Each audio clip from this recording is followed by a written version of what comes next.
Hello and welcome back to Elliot's podcast. I am on the floor this time. I started this video version podcast on the floor, and then last week I sat in a chair, and I noticed by halfway through the episode I was out of breath, and that's because I think sitting in a chair doesn't really help that. And the other thing is that I just keep talking, so I'm bound to run out of breath. So I'm working on this episode, if I can slow things down a bit. I've definitely gotten better at not using a lot of filler words, which was the big challenge when I started the podcast. I probably said and ah a lot, and then that became less of an issue. I still have filler words. They're not as obvious as and ah, where you go But I continue to work on other areas, and that's why this episode I'm back on the floor. I feel like I could get better air flowing through I'm sitting on a yoga block. Well, thank you for being here in the corridor. Remember that this is on the way to the bathroom. I remind everyone. And if you're just listening on audio, then I will describe that I'm sitting in the corridor on the way to the bathroom, and I leave the door open. I said last week that there was a key light, but it's called a backlight, where I can fill up some light by having the light on. Similar to how YouTubers have a very pleasant lamp on when they give their talks. They always have these nice lit rooms. They call it the bokeh effect. Bokeh. It's very corny how everyone's so perfect these days. And I think that's one of the things that I have going for me, is that I'm not perfect, and I never want to be perfect. I never want to try to fool people that I'm this serious person who is putting on a show for you, because ultimately you will come back to finding me in my sweatpants like I am here today. I'm much bigger believer in keeping it real. I think we're losing humans in terms of everything I see online. It's very hard to find a real human anymore. They exist. There's a few of them left, but for the most part, people are not willing to be human. And we've cleared this up years ago. This is not anything new. It has continued to come back in the news lately because Facebook is under pressure again with the way that Instagram harms teenagers' self-esteem and that sort of thing. And it comes back to people giving people a platform for gloating. And here's the trick behind all of it. No one has done anything wrong. And I'm referring to the teenager type stuff. It's like, because adults go through it too. They get jealous of each other. They see things that they don't like. They see things that other people are showing off, and they don't like them, and they want to run away. And I think it's up to the individual to learn how to just let it in and then let it go. In one eye and out the other. And I'm going to talk a bit more about that later on in the episode with my artist pep talk segment. But the point is that we put so much emphasis on these evil networks, and really the only evil person in the room is our egos. And how easy is it for people to get at us and our self-worth and our self-esteem? I want people to think about that a bit more. And when someone or something bothers you online that you think you don't have, I want you to go back to the core essence of why does it make you feel that way, And why is it so easy for people to get at your stuff? So that's that. That's just a bit of that stuff. That always comes down. I go off on those tangents because that's why I'm in my sweatpants. And that's why I'm in the corridor, and that's why I'm on the floor. Like I want to cultivate a human here, a real person, a friend. Really is what I'm looking to do. And so on that topic, I'm announcing the beta version of my Patreon this week, and I'll give a quick. I actually, if you go to the Patreon, it's patreon.com/Feinberg. If you go there, you will see that it actually started a few years ago or something. And I tried it out, and I had 2 or 3 patrons. And then the goal was that I would upload music every week or something. Or maybe it was a monthly release, so that's where it started. And then I realized that Bandcamp had a subscription feature, so I tried that and then didn't like that either because I realized that most people, not even Bandcamp, was promoting this feature. So that's your red flag that it's not really working. So I took a break from subscription services, and I said, I'm just going to make sure I can cultivate the ability to work on music every month and work on that instead. And I've been able to do it. I pulled through. This month's release, we're going to play it the end of this episode. It was actually running a few days late, but I did it. I have a November release, and it's not really about the monthly music, because I'm now doing so much more than it's much more than music at this point. But the Patreon I'm starting it at $3 a month, and it really is for super fans. Like, it's not for anyone else. It's not like a charity case. I'm not here to scoop up extra money to go snorkel it away on coffee or something. It's really about giving people the option to put their hand up and say, Elliot, I love what you're doing, and I want to be a part of it, and I want more of it, and that's why I'm not really making the $3 a month plan really about like perks. It's not central. You don't get sent stickers in the mail for $3 a month. There will be a monthly report though about what I'm doing and getting advice from people and letting them on that level be a part of it.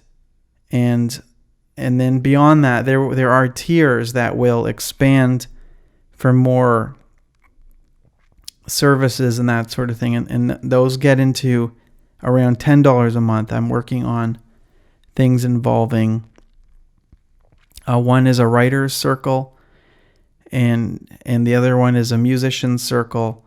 And they're both in the area. They might be the same circle, I don't know, but they're really around the idea of what I call creator support and helping people be more present with their work and online and creating art consistently, creating without some kind of blockage that's always keeping people stuck and not allowing them to do anything.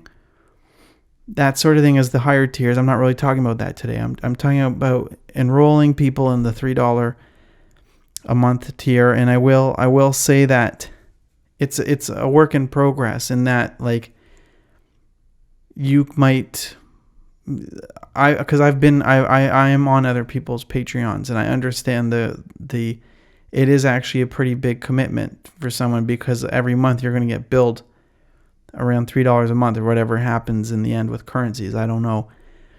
And so every month you'll say, do I support this guy? And I want you to know right now, I want you to know that the onus is on me to be serving the people and to be showing that I'm working hard and I'm hustling and I'm doing it. And if I'm not hustling and I'm not giving it my best, I understand that people will say, what am I spending the $3 a month on?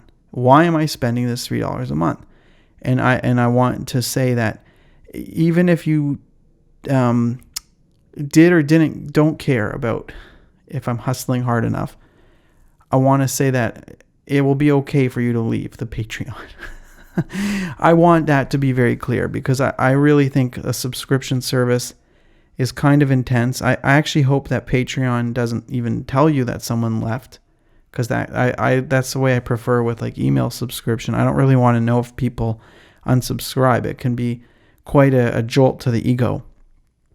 But overall, as I said before, this type of stuff is there to keep me accountable, and it's also to open up a channel for people to say, I really like this, I support it, he's making my day better, he makes my life better because he's getting over his stuff, and he's sharing, I would say, some form of love with people. And that's what it comes down to. When I sit down on this yoga block, for example, if we just take the podcast alone and we forget even the music stuff, yeah, I do it out of a sense of duty and love. I didn't know why I started a podcast. I thought it was almost a joke originally, because long story, I've helped some other people, like corporate clients, make podcasts, and I was like, no, they're all doing it wrong. I better show people how a podcast actually works. And it just became this experiment, and it became a channel for me to work on stuff. For example, I'm using the ZV-1 camera on this video, the video side of this podcast, which I talked about last week, the Sony ZV-1. I before that, I was using my phone as the camera, and this week I'm using the Sony, which I'm very nervous about because it could overheat and shut off. And I don't know how the video will turn out, and it'll be interesting to compare that to the iPhone video. But it's an experiment. I'm trying stuff out, and I have to sneeze really soon, and I better slow down.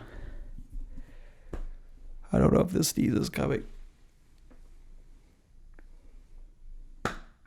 I'm like completely blocked. It's like it's on the edge, and I have to just keep talking, because otherwise you're going to be bored. You're going to change the channel.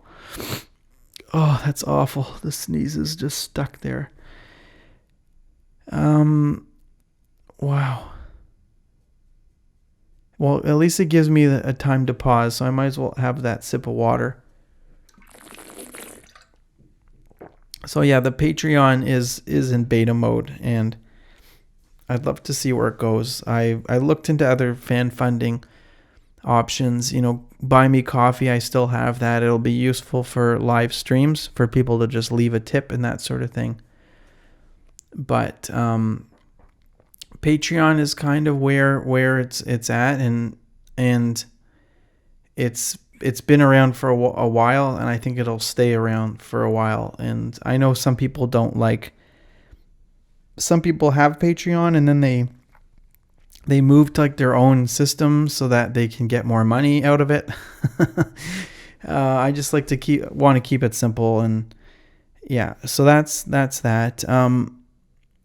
I've got a lot of stuff on the list here. I don't know if I'm going to have to nick some of it, or if I just get some of it done quickly. But I like to go over some stuff that came up during the week. And one of them is, I noticed on my iPhone that I see those reports of the screen time usage.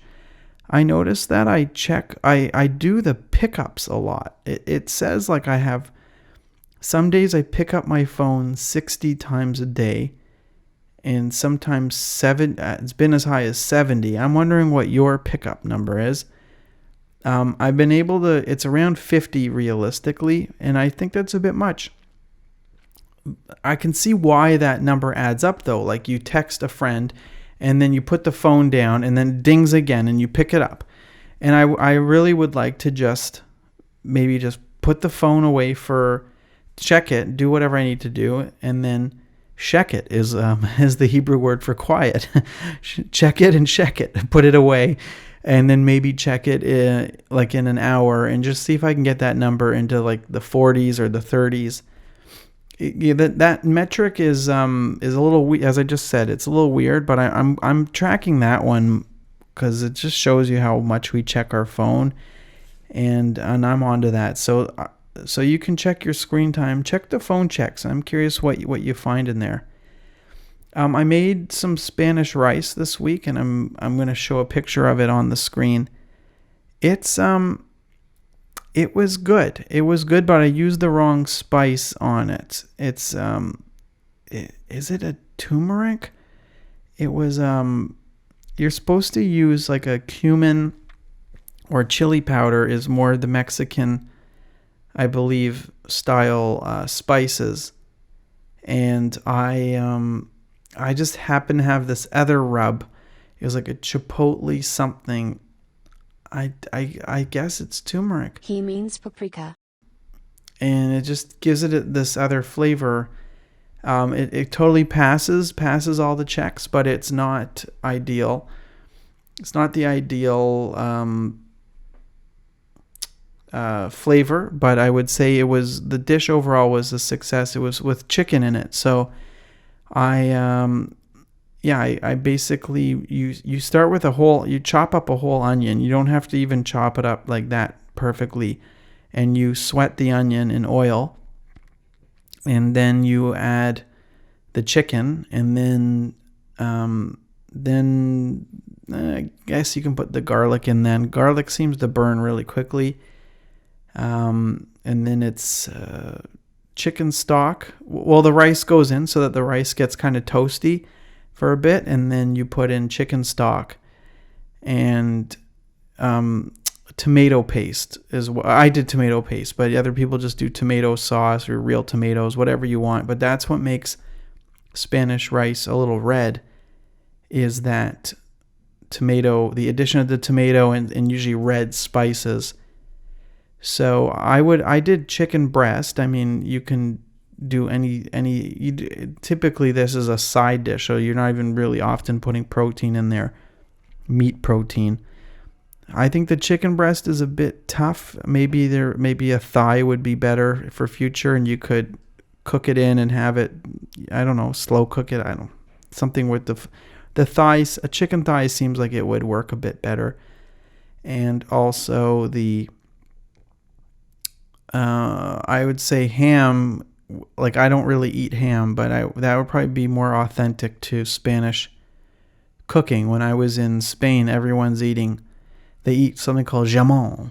Jamon sounds French, but it's a leg where they're shaving off thinly sliced ham. So I think that's like the protein of Spain, if you ask me. But it was a good experiment. I was happy with how that turned out. Now the next one is I was listening to some smooth jazz this week. I have XM radio, and I just put on the station Watercolors, and that's the smooth jazz station. And to be honest with you, I enjoyed it. I've been enjoying it. I didn't think I would enjoy it. But smooth jazz is a very interesting style of music. There's actually really good older smooth jazz. Earl Klugh, I think is his name. Ronnie Jordan is a classic one, but there's Ronnie Laws. Whoo. He's got there's this phase when jazz in the, I guess, 70s and the 80s, because fusion jazz was a big thing, and then it mixed in with R&B, so funky jazz and that sort of thing. In the 90s there was acid jazz, so that's why like smooth jazz is not foreign to me. It's not a UFO. But it definitely, there are parts of it, smooth jazz, that will make people cringe, such as Kenny G. And then we edge into elevator music. And that topic is really, really interesting, the many different angles of what is sort of acceptable. Where do people start to say this music is bad, which I think I probably just said about the Kenny G thing. And then we get into debates about could you ever say any music is bad? Is that fair to do?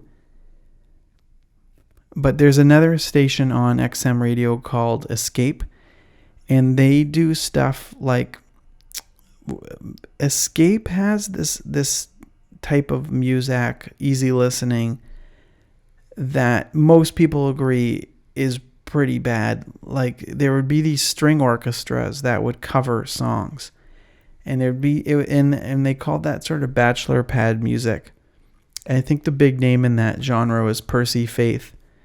And they just had when I went on that radio station recently, there was a cover of Light My Fire by The Doors done in like cheery strings.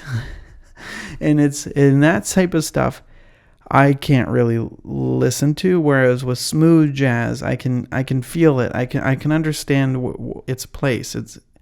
And that is because jazz gives us can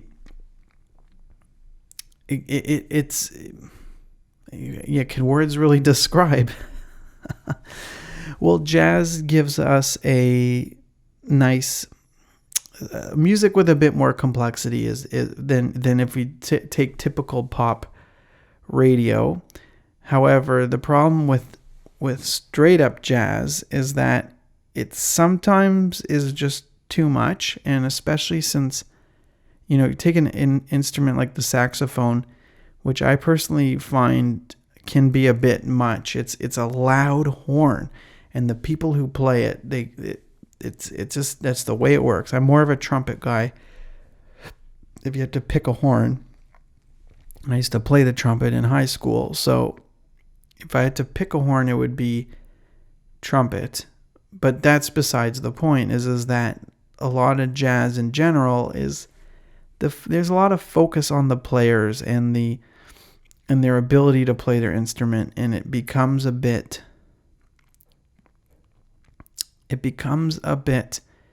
egocentric at times, and a little bit obnoxious. But you get into a channel with the jazz musicians when you listen to jazz. You dial in and you become one with them. But I would say that smooth jazz gave people and still gives people a way to enjoy jazz and not have to focus really hard or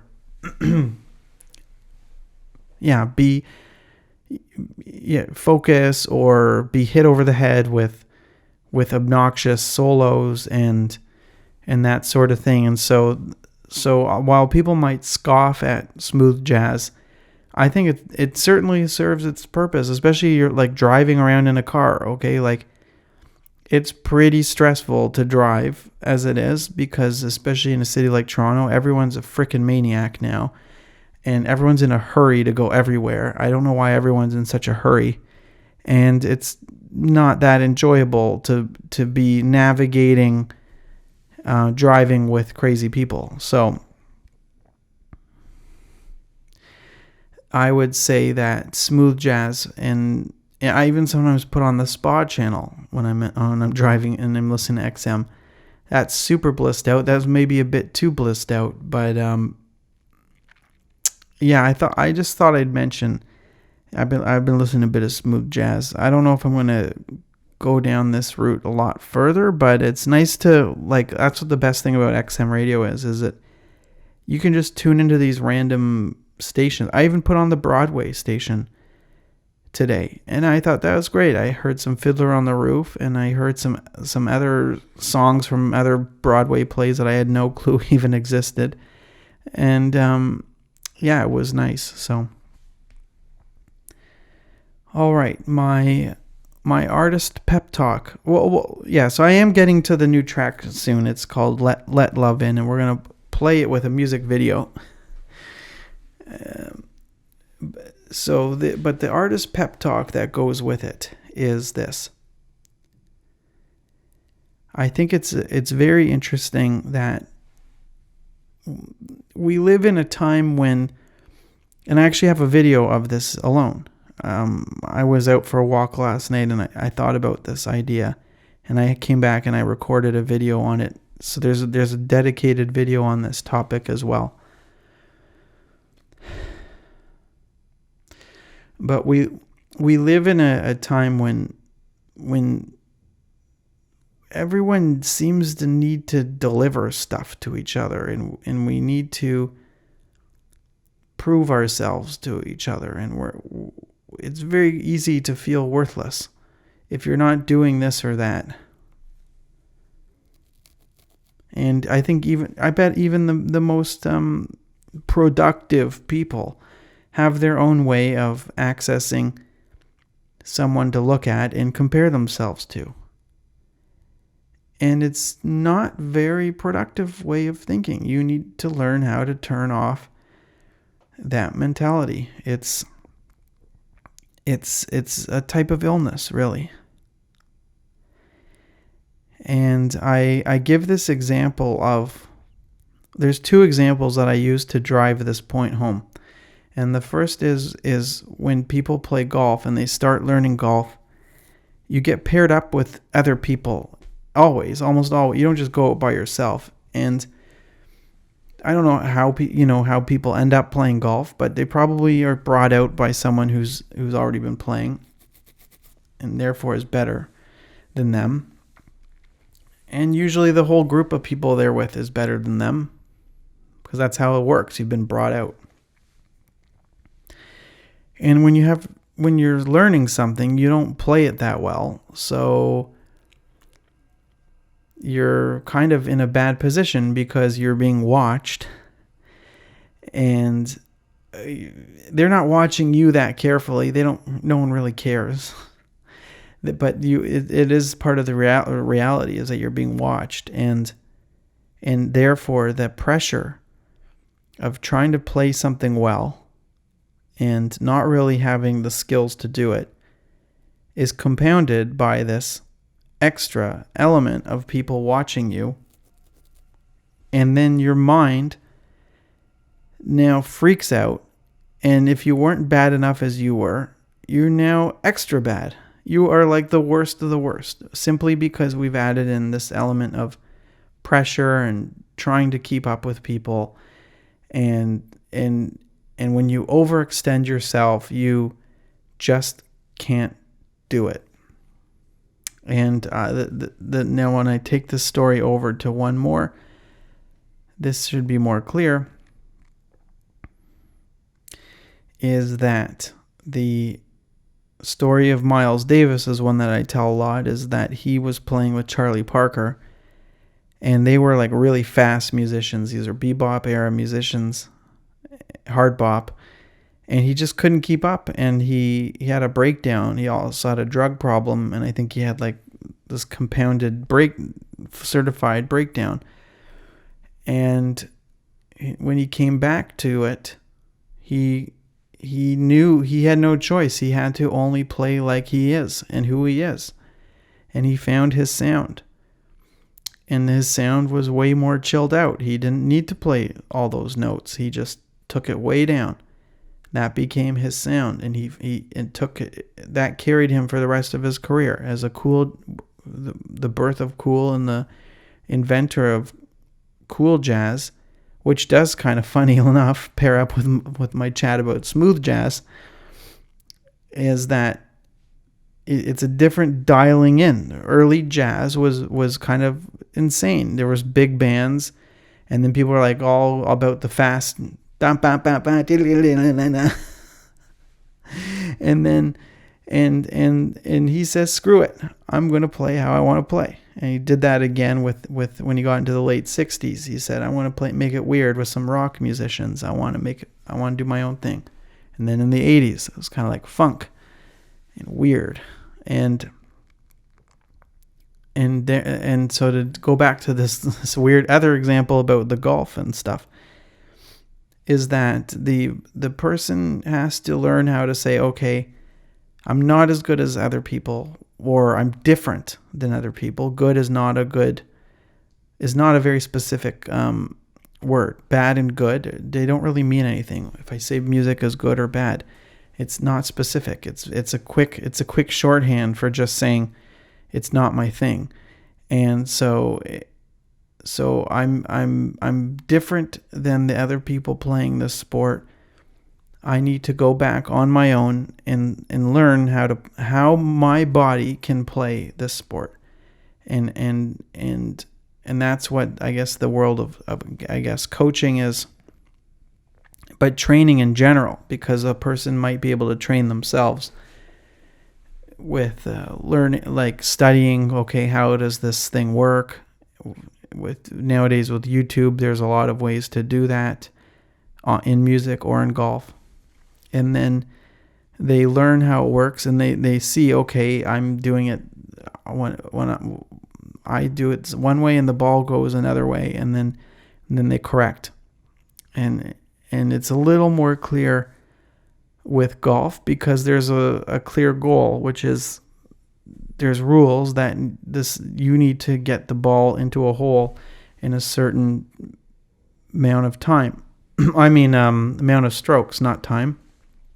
And in music, it's way more vague, or in art in general, it's way more vague because the target is different for every person, the goal stick, and it's up to the what remains the same is it's up to the individual to find what makes them unique and to do it and to go with it and to own it. And so I would feel bad for people if and I guess I would say I myself can fall victim of this comparison trap. I admit that, but I can see what the problem is.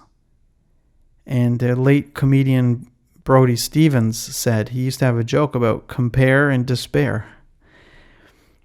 And I think that's I'll probably leave that conversation at that, but I do encourage people to find their own voice and their own their own strengths and their own essence, really, is what it comes down to. So that's my artist pep talk. Take a deep breath, because I talk a lot and I need to breathe more. Ideally, I would just not talk. This whole podcast thing would be this podcast would be just me breathing. Yeah, all right. So my newest track is called Let Love In, and I'm going to talk very shortly, and then I'll play it and then come back and chat a bit more. I call it kind of like psychedelic country, and I know the word psychedelic is overused, especially these days. Psychedelic is even on the stock market. You can invest in psychedelic companies. But my usage of that word in the specific application of the track in question is I think this is part of my weirder music. And so for me, I would use the tag psychedelic with it, because in almost in the way of whimsical and funny and that sort of thing. I don't really think there's as much use in the word itself. It's very much losing its meaning. But the gist before I hit play is that this is meant to be fun and you'll hear it for yourself. And I just didn't. This is the second month in a row where the release is more on the fun side of things. So I'm going to hit play on this, and it's with the video that I made as well, which was mostly intended for Instagram, just something fun. So if you're on the video version, you can see the video. If not, you're just going to hear the music. All right, so this is Let Love In by Elliot Feinberg. Mm-hmm.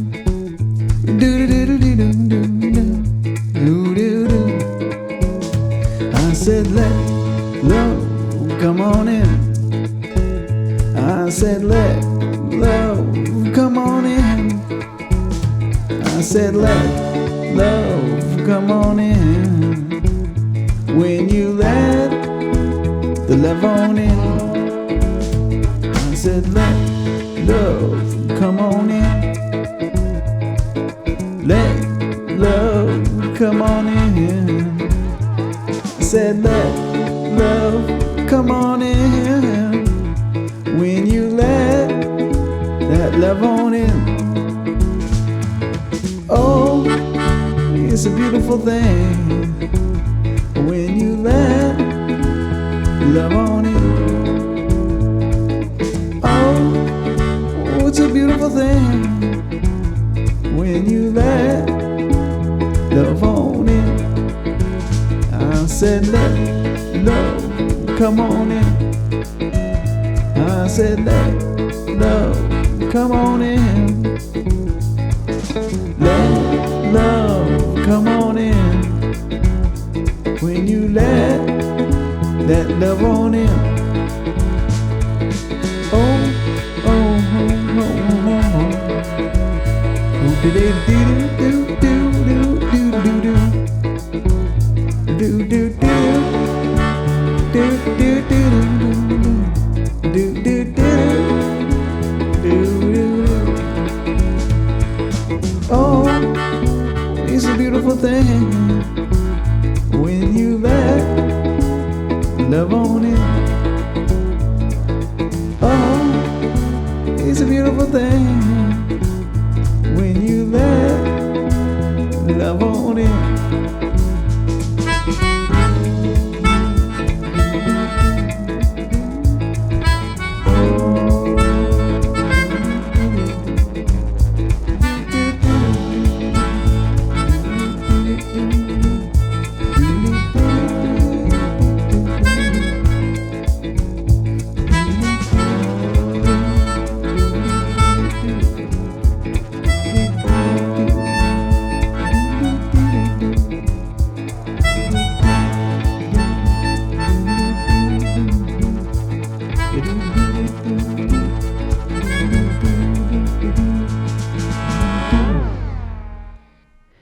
Yeah, so that was the track, and it was only 2 minutes long.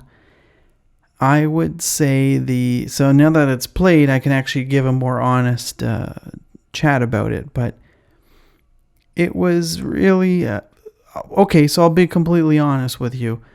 I made it very quickly. And I'm okay with that, and I don't have any shame. I had worked on a similar track this month, and it wasn't.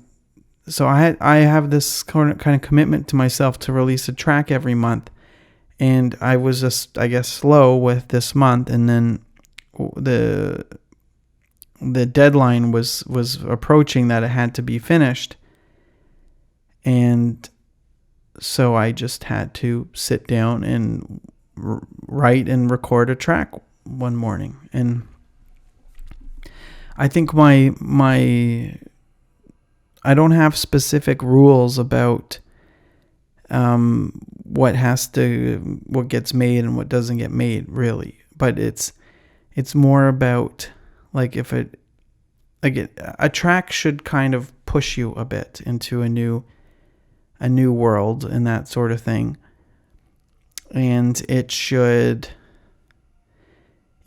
gives you an opportunity to try out some new things, and that sort of that's one of the yardsticks for what makes a worthwhile track to do. In this case, it's if you finish the track and you're like, this is god awful, you just can't put that out. But in this case, I finished it and I was like, hey, it's actually quite enjoyable. I like it, and I'm going to put this out and see what happens. And I've with this kind of stuff, it's the second month in a row. I'd say my friends, who are mainly how I get feedback, they've really enjoyed it. People who I've shown it to and that sort of thing. It's hard to say, will people who maybe have enjoyed some of my ambient music, they know me because most of my catalog on Spotify goes in that direction on the ambient side. Would they like this? I don't know. And do I care? It's sort of beyond my pay grade. I can't care really, because I do what I can do. I do what's within my ability to keep working. And that's, I guess that would come back to the idea of psychedelia and that sort of thing, is that I do envision working on a whole range of music, and it's this world of music that maybe represents stuff that goes on in the brain and in the mind, and also just reflective of the rich musical experience that I've been blessed with enjoying throughout my life. I mean, when I was a teenager, I was listening to fusion jazz, and then that became acid jazz when I got a little older, and then house music, and I know the world beat music is like controversial, and it has all this connotation with colonialism and everything, but let's just say I listen to a lot of global music and then experimental music. I've gone around many different globes. Jam band music, blues music. It's all in there. It's all lodged in my brain. I've been more open to country music lately, and that's what this track explores more of. I did the lap steel guitar video where I talked about my lap steel, and I became more open to country music because of actually the Ken Burns documentary helped me sort of place it a bit better and to be more open-minded. I think I used to have a problem with country music because I associate it with sort of aggressive and racist type of music, but that's really one dimension of it.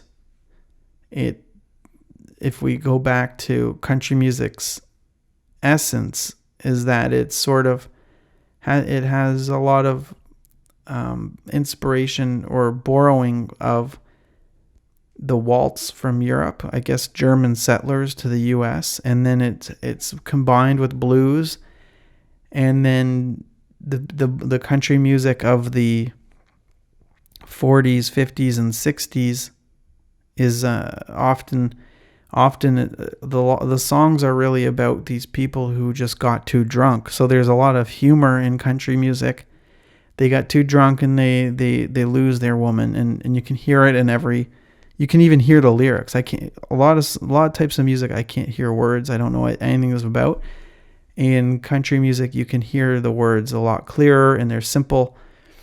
And then the Grateful Dead kind of borrowed some country music they borrowed from the Bakersfield sound, which was sort of California's take on country music, kind of AM radio stuff. And so, yeah, there's many different. And then I love bluegrass music. I always loved the work of Bela Fleck, who happens to actually be a New Yorker, which is, I learned that recently. I think he grew up in New York, which is so bizarre. You'd think he grew up in the Smoky Mountains of whatever U.S. East Coast USA or something, but no. So yeah, bluegrass has a lot of amazing stuff in there. So yeah, for me, it's about keeping an open mind to different music and stretching and having fun. In this track, I always try to put a synthesizer in there. So there is I have a synthesizer called the Model D by Behringer, which is an emulation of a Moog. So it's like an analog synth that needs to be in tune, and I use it on that track as well. But I made it really quickly in Let Love In. And the video was made because I actually was intending on doing a video where I clone myself playing a few instruments in the den. And that did not work out at all, so I ended up putting the video by accident, I figure out that I could put myself in outer space on the, so for this corny video, I that was all an accident, and that also came together pretty quickly. So yeah, everything's all fun with this type of stuff. Yeah, so I'm going to start to wrap things up, and don't forget about the Patreon. Patreon.com/Feinberg, and I'll also put some info about that in the show notes. And yeah, thank you for listening. Thank you for watching if you happen to be doing it that way. And I really appreciate that we could have these conversations. And I thank you so much. So, all right, take care now.